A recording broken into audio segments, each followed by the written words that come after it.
그런데 뱀은 여호와 하나님이 지으신 들짐승 중에 가장 강교하니라. 뱀이 여자에게 물어 이르되 하나님이 참으로 너희에게 동산 모든 나무의 열매를 먹지 말라 하시더냐. 여자가 뱀에게 말하되 동산 나무의 열매를 우리가 먹을 수 있으나 동산 중앙에 있는 나무의 열매는 하나님의 말씀에 너희는 먹지도 말고 만지지도 말라 너희가 죽을까 하노라 하셨느니라. 뱀이 여자에게 이르되 너희가 결코 죽지 아니하리라. 너희가 그것을 먹는 날에는 너희 눈이 밝아져 하나님과 같이 되어 선악을 알 줄 하나님이 아심이니라. 여자가 그 나무를 본즉 먹음직도 하고 보암직도 하고 지혜롭게 할 만큼 탐스럽기도 한 나무인지라. 여자가 그 열매를 따먹고 자기와 함께 있는 남편에게도 주매 그도 먹은지라. 아멘. 오늘은 나는 누구인가, 인간은 누구인가, 오늘 그 세 번째 마지막 시간인데요. 우리가 지난주에 인간은 죄인이다. 내가 죄인이라고 하는 인식이 우리가 예수 그리스도를 영접하는 그 한순간에만 내가 죄인이다 하는 인식으로 우리는 보통 끝내는 것 같아요. 그러니까 우리는 이제 물론 내가 의인은 아니지만 스스로를 그렇게 잘못하고 있는 사람으로 생각하지 않아요. 그러니까 여러분, 오늘 우리의 모든 문제는 내가 잘못이 없다라고 생각하는 것에서 시작한다라고 해도 과언이 아닐 만큼 성도에게 있어서 자기 인식은 굉장히 중요한데, 우리가 그리스도 예수 안에서 의인으로 여겨진 자들이지 의인은 아니에요.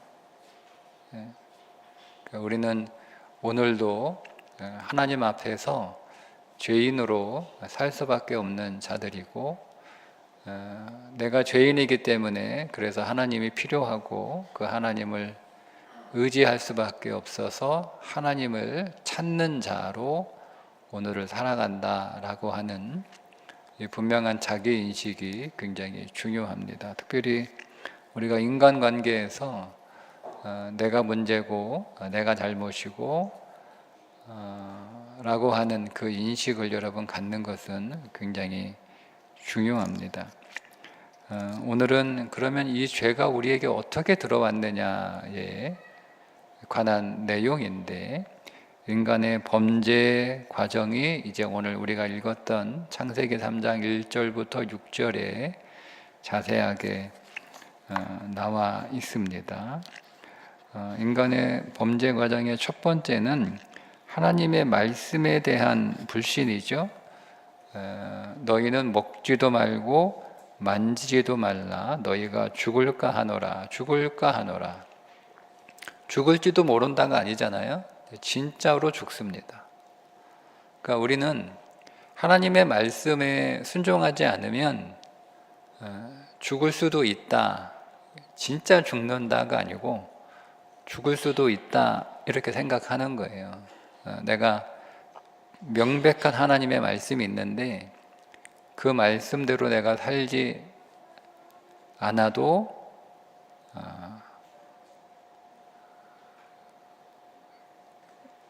내가 죽지 않을 수 있다. 그 믿음이라고 하는 것은 제가 계속 말씀드리죠. 믿음은 하나님의 존재를 믿는 게 아니에요. 하나님의 존재는 우리가 믿든 말든 그분은 언제나 계세요. 내가 하나님의 존재를 안 믿는다고 하나님이 안 계시는 것도 아니고, 그러니까 믿음은 하나님의 말씀을 믿는 거예요. 하나님의 말씀을. 우리가 예수 그리스도를 그러니까 죄가 뭐냐? 죄는 예수님을 안 믿는 걸 죄라고 하거든요. 왜냐하면 우리는 죄인이고 그 죄의 문제를 해결하러 오신 예수 그리스도를 믿지 않는 것이 죄인데, 그 예수 그리스도가 말씀이 육신이 되어 우리 가운데 오신 분이잖아요. 그러니까 우리가 예수님을 믿는다는 것은 하나님의 말씀을 믿는다는 거고, 하나님의 말씀을 믿지 않는다는 것은 예수님을 안 믿는다는 거하고 같은, 논리적으로 같은 구조입니다. 근데 우리는 나는 예수님은 믿어 하면서 하나님의 말씀은 믿지 않죠. 그러면 하나님의 말씀을 믿지 않는데 말씀이신 예수 그리스도를 믿는데요. 그럼 이거는 논리가 안 맞는 거잖아요. 그럼 결국 우리는 예수님을 믿는다고 하면서도 하나님의 말씀을 믿지 않으면 사실은 예수님을 믿지 않는 거라는 거죠. 그러니까 죄는 하나님의 말씀을 믿지 않는 것에서 들어오는 거예요. 지금도. 그러니까 말씀을 믿는다라고 하는 것은 말씀에 동의한다 혹은 말씀을 이해한다 이런 의미가 아니고 그 말씀에 순종한다는 거잖아요. 그러니까 내가 말씀이 생명이고 말씀을 순종하지 않을 때 그것이 사망이에요. 명백합니다. 내가 말씀에 순종하면 생명이고 말씀에 순종하지 않으면 사망이에요. 명백합니다. 네. 그건 여러분, 그건 아담에게만 주어진 게 아니고 우리 모든 인간에게 주어진 거예요. 그래서 우리가 말씀을 믿지 않을 때, 그 말씀에 순종하지 않을 때, 그 길로 죄가 들어오는 거예요. 두 번째는 뱀의 유혹으로 인해서 하나님의 말씀에 대한 불신이 생기죠. 뱀이 여자에게 이르되 너희가 결코 죽지 아니할. 그러니까 여자는 죽을지도 몰라, 죽을 수도 있어 이렇게 생각했는데 뱀은 결코 죽지 아니하니라 이렇게 나오잖아요. 그런 것처럼 사단은 인간으로 하여금 하나님의 관역에서 벗어나게 하는 게 사단의 목적입니다. 그래서 우리가 우리 안으로 사단의 유혹을 통해서 죄가 들어오고요. 그 사단의 유혹에 빠지기 전에 인간에게 나타나는 현상이 있는데 먹음직도 하고 보암직도 하고 지혜롭게 할 만큼 탐스럽다 이렇게 얘기를 하잖아요. 먹음직도 하다.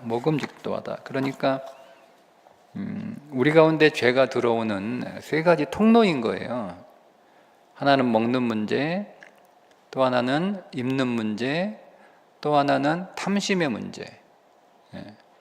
그러니까 오늘 우리 교재에 한 나라가 상하젓가락을 시작으로 망한 이야기가 나오지 않습니까? 상나라의 마지막 임금 주왕이 어느 날 갑자기 상하젓가락으로 밥을 먹기 시작을 했는데 그것을 본 신하가 이제 우리나라 망했다 이렇게 얘기를 했다는 거예요. 아니, 왕이 상하젓가락으로 밥을 먹었다고 나라가 망해? 다들 이제 이렇게 비웃은 거죠. 대수롭지 않게. 근데 그 신하의 논리는 이거예요. 상하젓가락으로 음식을 먹는 사람이 아무 음식을 먹을 수 없지. 그러니까 반드시 산의 진미를 먹게 마련이고 산의 진미를 질그릇에 담을 수 없으니 그 산의 진미에 어울리는 금이나 옷그릇에 담을 것이고 금쟁반과 옷그릇을 사용하는 사람이 평범한 옷을 입지 않을 것이고 늘 비단 옷을 입어야 할 것이고 그 비단 옷을 입는 사람이 아무데나 옷을 걸어둘 수 없으니 화려한 가구를 마련해야 되고 화려한 가구를 집안에 들인 자가 소박한 곳에 거할 수 없으니 구중궁궐을 새로 지어야 할 것이고, 그 구중궁궐을 지키려면 엄청난 군대가 동원되어야 하니 결국 그 돈이 다 어디서 나온다는 거예요. 다 국민들의, 백성들의 세금에서 나온다는 거예요. 그러니까 왕의 사치를 위해서 국민들의 혈세를 짜내는 나라가 어떻게 안 망하냐라는 논리예요. 근데 이 이야기를 사람들이 듣고 다 웃었다는 거예요. 너무 비하기 심하다. 상하젓가락 들었다고. 거기에서 산의 진미가 나오고, 산의 진미에서 금그릇 옥장만이 나오고, 거기에서 비단 옷이 나오고, 거기에서 가구가 나오고, 가구에서 구중궁궐이 나오고, 뭐 이렇게. 근데 실제로 망했어요. 송나라가 조왕 때.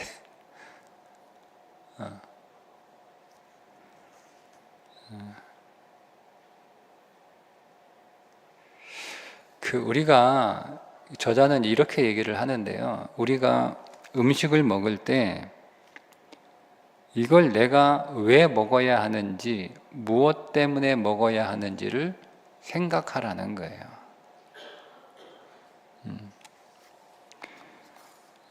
내가 생각 없이 먹고 마시는 삶의 마지막은 송나라의 주왕과 같을 수밖에 없다, 이렇게 이야기를 합니다. 한 예를 들어서 얘기하는데, 생각 없이 정말 생각이 있는 사람은 술, 담배를 먹어서 자기의 생명을 탕진하지 않는다는 거죠. 정말 생각 있는 사람은 그냥 뭐든지 맛있는 거 실컷 먹고 마시는 것을 위해서 자기의 인생을, 자기의 삶을, 자기의 시간을 소비하지 않는다는 거예요. 그것이 별것 아닌 작은 것인데, 그 작은 것이 마치 송나라 주왕의 상하젓가락과 같다는 겁니다. 그러니까 우리는 뭔가를 좀 더 잘 먹기 위해서 거기에 굉장히 많은 비용을 지불을 하잖아요. 그죠? 남들이 이거 먹으면 나도 먹어야 돼.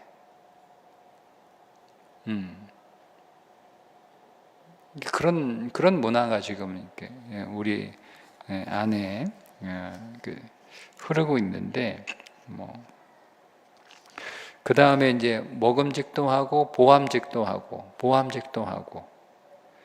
그러니까 사람은 누군가에게 나를 이렇게 드러내고 보여주고 싶어 하는, 그러니까 잘 살고 있다는 것을 드러내고 잘하고 있다는 것을 보여주고 싶은 그런 마음이 있는데, 그게 이제 죄가 들어오기 전에 하와의 마음이었잖아요. 그러니까 우리는 하나님이 나를 어떻게 보시는가에 대해서는 크게 신경을 쓰지는 않아요. 그런데 사람들이 나를 어떻게 보느냐는 굉장히 신경을 많이 쓰고 있다는 거죠. 그래서 사람들이 보기에 좋은 삶을 추구하는 거예요. 근데 사람들이 보기에 좋은 삶을 추구하다 보니 사람들이 보기에 좋은 삶은 하나님이 보시기에 좋은 삶과 같을 수가 없거든요. 그러니 결국 우리는 하나님이 보시기에 좋은 삶에서는 멀어지고, 결국 사람들의 보기에 좋은 삶을 추구하다 보면 하나님에게서 멀어지고 범죄할 수밖에 없다라는 이야기를 하고 있습니다. 그 다음에 이제 지혜롭게 할 만큼 탐스럽다라고 하는 말씀인데요. 오늘 우리 교재는 그냥 인간의 탐욕에 관해서만 한 예를 들어서 설명을 하는데, 오래된 얘기인데 필리핀의 마르쿠스 정권이 무너졌을 때 그의 부인 이멜다의 구두가 3,000켤레나 된다라는 이야기. 근데 이제 이 뉴스를 사람들이 봤을 때 다 욕했거든요. 어떻게 얼마나 탐욕스러우면 구두가 3,000켤레씩이나 있냐. 근데 이제 이 저자는 이렇게 얘기를 해요. 우리가 돈이 없어서 3,000켤레를 못 사는 거지. 우리도 돈만 있으면 3,000켤레 산다는 거예요. 그걸 우리들의 옷장에, 우리들의 신발장에 신지 않는 신발들이 몇 켤레인가 가서 한번 세보래요. 오늘 가서 한번 세보세요. 신지 않는 신발이 몇 켤레인가. 여러분 옷장에 신지 않는, 입지 않는 옷이 몇 벌인가 한번 세보세요. 네. 3년 동안 입지 않은 옷 몇 한번 세보세요. 그러니까 우리와 이멜다와 다를 게 없다는 거죠. 우리가 욕을 하지만 우리는 돈이 없어서 3,000켤레, 3,000벌 못 사 입는 거고, 우리도 돈만 있으면 우리도 이멜다처럼 3,000켤레, 3,000벌 사서 쟁여놓는다는 거예요. 근데 그 3,000켤레를 이멜다가 다 신어봤겠느냐? 다 신어봤겠느냐? 다 신어봤을까요? 3,000켤레? 신는 거는 몇 개 아닌데 신지도 못할 걸 그냥 그렇게 쟁여놓는 거죠. 그게 이제 우리의 탐심이라고 하는 건데, 제가 이제 이 교재를 쭉 읽으면서 문득 이런 생각이 났어요. 지혜롭게 할 만큼 탐스럽다, 이렇게 얘기죠. 이게 탐욕이거든요. 우리의 인간의 모든 지혜를 어디에 쓰고 있냐면 탐욕에 쓰고 있어요. 그러니까 그걸 지혜라고 말합니다, 세상은. 한번 생각해 보세요. 우리가 나의 탐심을 채우기 위해서 우리의 머리를 쓰는 거예요. 그러면서 하는 말이 내가 머리가 진짜 좋다, 이렇게 얘기하고 있는 거야. 그러니까 생명을 살리기 위해서 머리를 쓰는 게 아니고 내 탐욕을 위해서 머리를 쓰는 거예요. 그러니까 세상에 똑똑하고 지혜롭다라고 하는 사람들을 다 어디를 지향하고 있냐면 자기의 탐욕을 채우는 일에 그걸 쓰고 있는 거죠. 저는 그래서 이 지혜롭게 할 만큼 탐스럽다라고, 사실 계속 제가 그 구절을 묵상하면서 딱 걸리는 게, 지혜롭게 할 만큼 탐스럽다만 딱 나왔으면 이해가 됐는데, 지혜롭게 할 만큼이라는 이 단어가 딱 걸렸거든요. 이게 도무지 이게 해석이 안 됐었는데 오늘 이거 준비하면서 해결이 됐어요. 우리는 우리의 탐욕을 위해서 우리의 지혜를 총동원하고 그 탐욕을 잘 채우는 것을 세상은 지혜라고 말하는구나.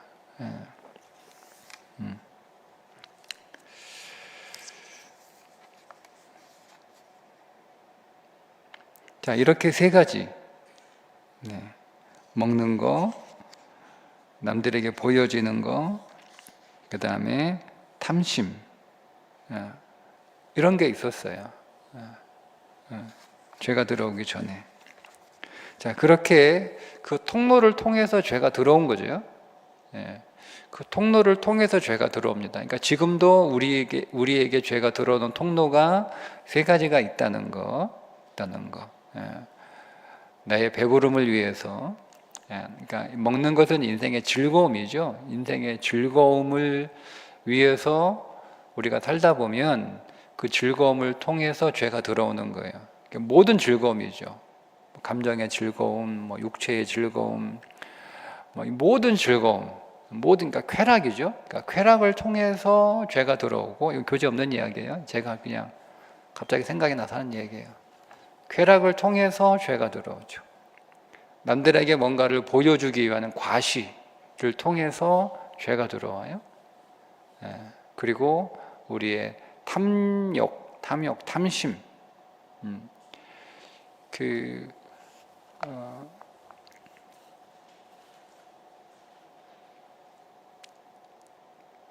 해외여행을 이렇게 가면 해외여행 가서 이렇게 그 해외 음식, 외국 음식을 이렇게 거부감 없이 잘 드시는 분들은 뭐 그럴 필요가 없는데, 저처럼 이렇게 입이 짧은 사람들은 밖에 가면 잘 못 먹어요. 예, 그럼 이제 해외여행 간다 그러면 외국의 음식 잘 못 먹는 분들은 가방에 고추장, 김치 이런 거 잔뜩 싸가잖아요. 그래서 어느 분이 유럽 여행을 이렇게 가게 돼서 이분이 해외 가면 잘 못 먹는데, 거의 못 먹는데요. 그렇게 해가지고 가방에 캐리어에다가 막 된장고추장, 뭐 김치, 뭐 김 이런 거 잔뜩 싸가지고 짐이 얼마나 많아요. 근데 그거 이제 이게 무겁잖아요. 그거 잔뜩 싸가지고 딱 이렇게 여행을 갔는데 벨기에에 딱 내려가지고 깜짝 놀랐대요. 벨기에. 거기 한인마트가 있다는 거야. 그러니까 내가 지금 이거 이거 왜 싸운 거야? 이거 왜 싸운 거야? 왜 싸운 거야? 이거 왜 싸운 거야? 예. 우리의 삶이 그렇다는 거예요. 우리의 근심이 그렇다는 거예요. 우리의 욕심이 그렇다는 거예요. 예. 예.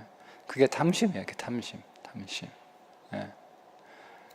그러니까 거기 가면 다 있는데 그냥 내가 내 근심을 바리바리 싸가지고 인생을 살아가는 거죠. 그 근심 때문에 우리는 필요 이상의 인생의 짐을 지고 가는 거예요. 그게 탐심이죠. 결국 다 먹고 오지도 못해요. 다 버리고 와요. 예. 제가 한참 청년들하고 상해 다닐 때 부식 잔뜩 싸가지고 가거든요. 저만 그런 게 아니라 같이 가는 청년들 배당 뒤져보면 얼마나 먹을 거 많이 싸우는지, 그거 이고지고 가느라고 죽을 고생을 해요. 예, 그리고 정상에 올라가서 내려가는 길에 산장에 먹지도 못한 거 다 두고 내려와요. 예. 마지막 산장에 산장시기가 제일 좋아해. 다 주고 가거든. 예. 그걸 보면서 우리 인생이 이런 거예요. 쓸데없이 그냥 잔뜩 혹시 몰라서, 그 병 아세요? 혹시 몰라 병? 네? 저희 집안에 대대로 내려오는 병인데, 혹시 몰라 병. 저희 산부자가 혹시 몰라 병 되게 심하게 걸렸거든요. 혹시 몰라 병. 네. 그래서 인생이 늘 무거워요. 인생이 혹시 몰라 병 때문에. 네. 그러니까 이게 우리의 욕망인 거죠. 우리의 탐심인 거죠. 이걸 통해서 죄가 들어오는 거예요. 그렇게 죄가 들어오면, 그렇게 죄가 들어오고 나서 여자가 한 첫 번째 행동이 뭐냐면, 남편에게도 주매 먹은지라. 죄는요, 내가 죄를 지으면 특징이 있어요. 공범을 만들어요. 절대 나 혼자 안 죽어요. 그러니까 여기에 이제 이 교재가 30년 된, 이 책이 30년 된 책이에요. 94년 8월에 초판이 나왔으니까. 그래서 조금 이렇게 적절한 내용은 아닌데, 이런 내용이에요. 청소년 한 명이 동정이나 순결을 잃으면 머지않아서 주위 친구들이 거의 동정이나 순결을 잃는 건 역시 죄의 확산성이다. 순결을 잃은 청소년이요, 자신의 친구들이 동정이나 순결을 지키고 있는 걸 용납하지 않는다는 거예요. 그래서 자신과 같은 공범으로 만들어야 직성이 풀린대요. 그러니까 이게 죄의 확산성이죠. 죄의 확산성. 그래서 성경은 죄는 어떤 모양이라도 취하지 마라, 이렇게 가르치고 있는 거죠.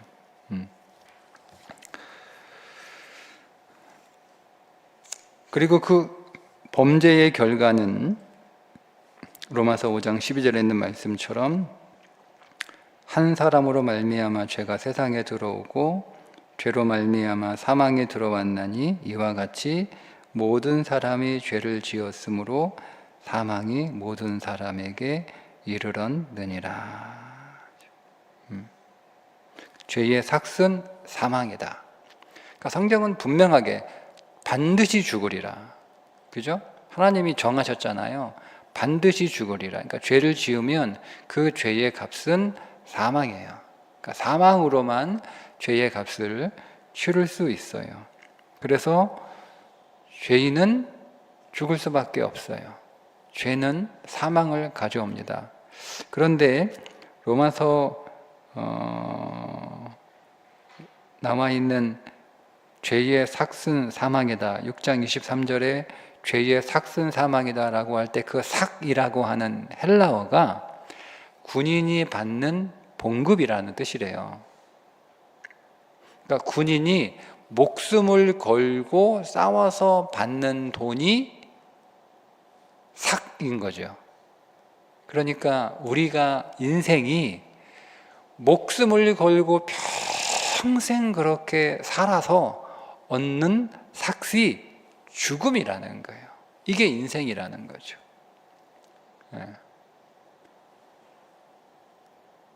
죽음은 모두에게 공평하고 모든 사람의 종착역이에요. 모든 사람의 인생의 결산이 우리는 다 결산할 거 아니에요. 이 땅에 있는 모든 인간들은 다 결산을 합니다. 그렇게 다 결산을 할 거 아니에요. 거기는 대통령도 나오고 뭐 UN 이사도 나오고 군인도 나오고 정치인도 나오고 재벌도 나오고 과학자도 나오고 연예인도 나오고 예술가도 나오고 다 나올 거 아니에요. 근데 그 모든 사람들이 다 인생의 결산을 딱 하는데 그 결산이 뭐예요? 그게 사망이라는 거예요. 다 모든 인생의 결산은 다 사망이라는 겁니다. 그게 죄가 인간에게 가져다 준 선물이에요. 그게 결론이에요. 그러니까 결국 우리가 평생 목숨을 걸고 살았는데 목숨을 다해서 오늘도 여러분 그렇게 온종일 그렇게 열심히 살았는데 그 대가가 죽음이라는 거죠. 죽음. 그러면 그렇게 내가 죄인이고 내 인생의 결론이 사망이라는 것을 깨닫게 된 사람은 뭘 해야 되냐? 해야 될 일이 있죠.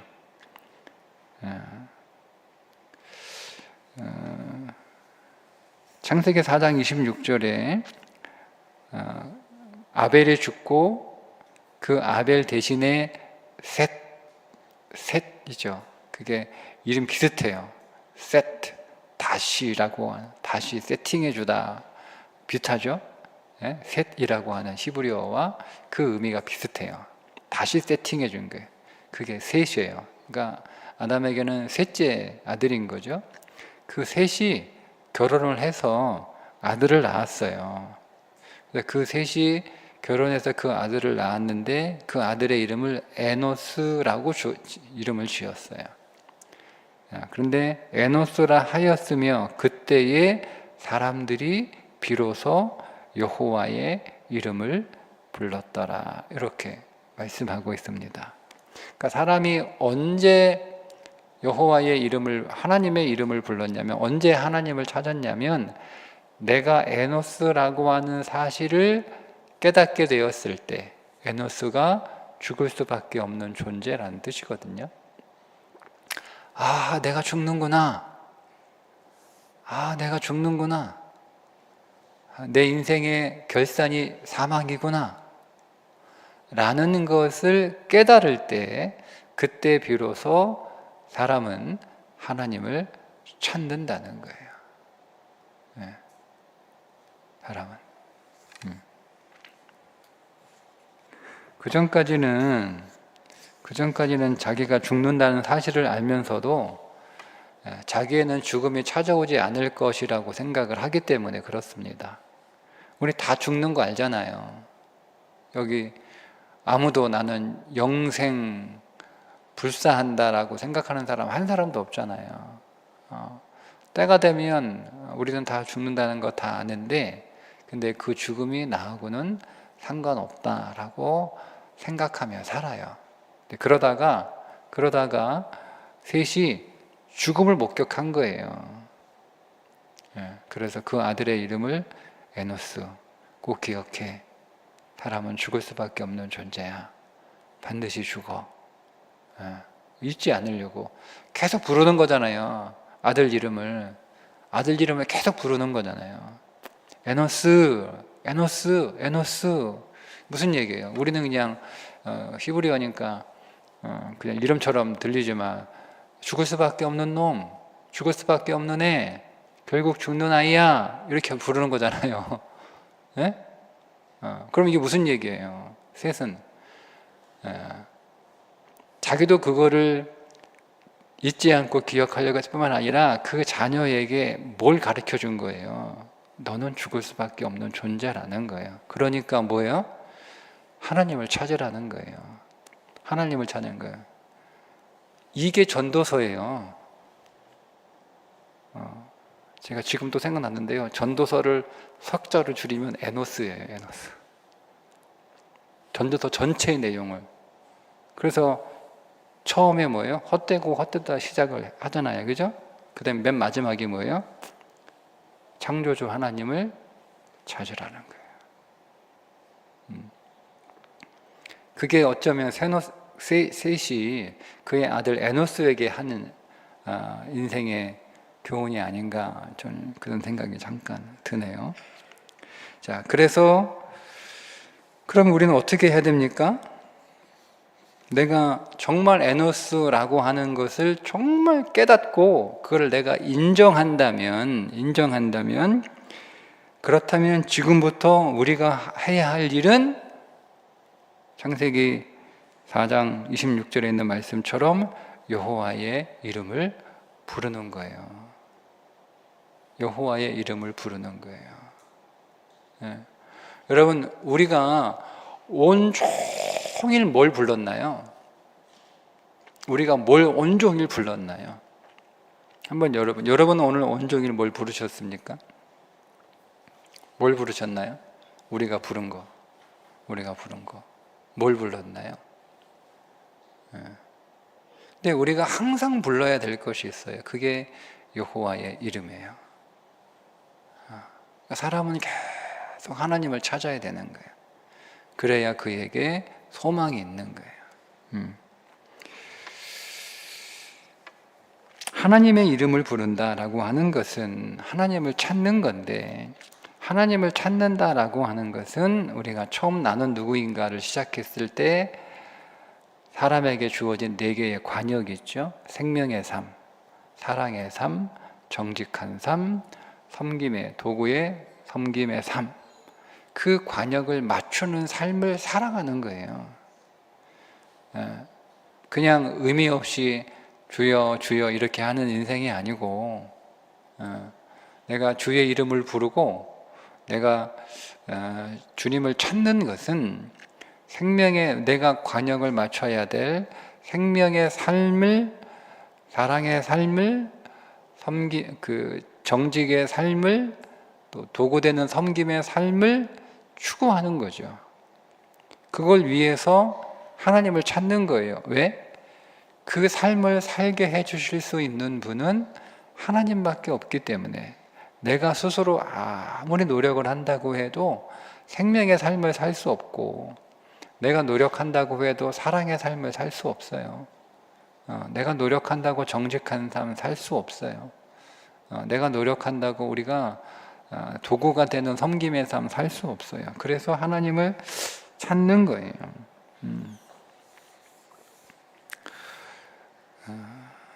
그래서 요한복음 14장 6절에 예수께서 이르시되 내가 곧 길이요 진리요 생명이니 나로 말미암지 않고는 아버지께로 올 자가 없느니라, 이렇게 말씀을 하시는 겁니다.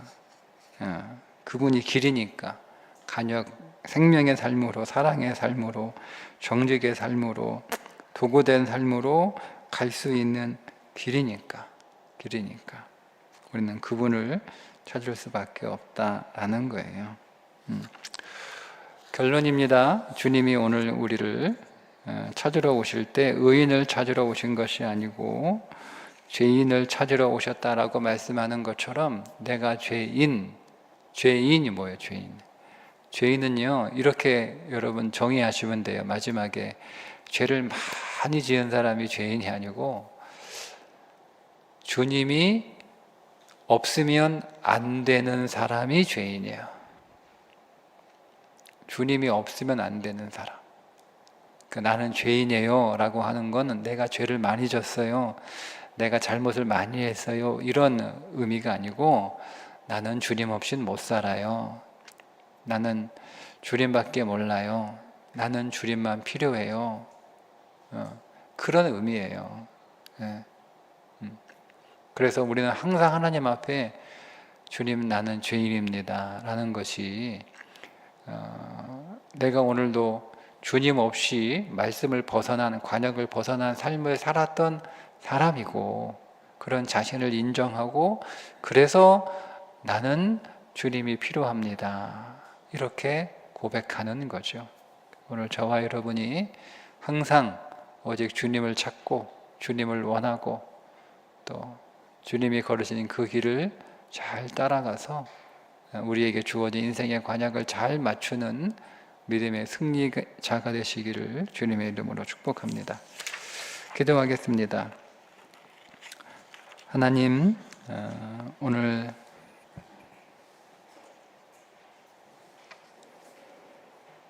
우리는 주님이 없으면 한순간도 살아갈 수가 없는, 온전히 살아갈 수가 없는, 생명으로 살아갈 수가 없는 존재인 것을 오늘도 다시 한번 고백합니다.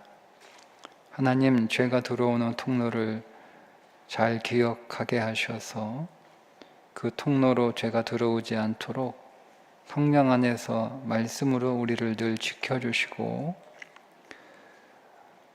우리가 주님이 없으면 안 되는 존재인 것을 늘 기억하게 하셔서 매 순간마다 주 예수의 이름을 부르며 주님께 붙들린 자로, 주님을 붙드는 자로, 주님을 의지하는 자로 살게 하셔서 하나님이 오늘 우리를 위하여 기대하시고 또 요구하시는 생명과 사랑과 정직과 도구의 삶을 날마다 잘 살아가는 승리하는 인생이 되게 하여 주옵소서. 이제는 우리 주 예수 그리스도의 은혜와 하나님 아버지의 극진하신 사랑과 성령님의 감화감동 교통 역사하심이 나는 주님 없으면 살 수 없는 죄인인 것을 다시 한번 고백하며 오직 주님만을 소원하는, 주님만을 구하는 삶을 살기로 다시 한번 결단하는 우리 모두들 머리 위에 이제부터 영원토록 함께 하시길 간절히 축원하옵나이다. 아멘.